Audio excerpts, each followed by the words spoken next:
talk a bit about piecing this investigation together.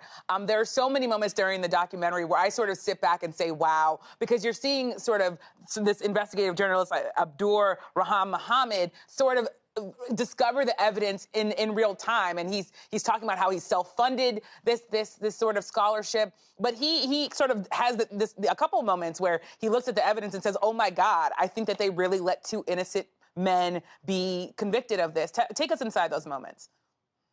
Sure. Well, first of all, one of the interesting things about this process for us and for Abdur Rahman Mohammed, who was our kind of citizen sleuth, a man who's devoted the last several decades of his life to this story and this case, is that we began by looking at who actually killed Malcolm X, with the idea that the killer, or the shotgun assassin in particular, could still be alive and at large.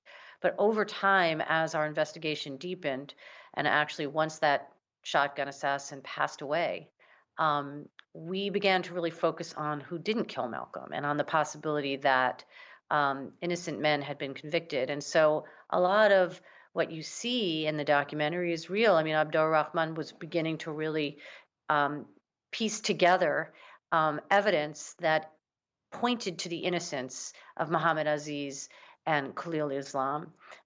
One scene in particular is FBI documents that he did not know about until deep into the filming of the documentary, in which a gentleman named Leon Amir had evidently told the FBI that he had been told that the guys who actually killed Malcolm were from Newark, not from Harlem, although 4 of the guys who were convicted were from Harlem, and that one of them was a lieutenant in the Newark Mosque.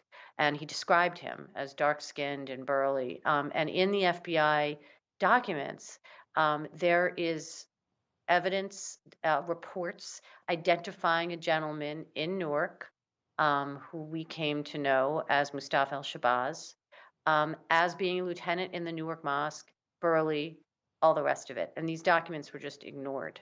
So they didn't go anywhere.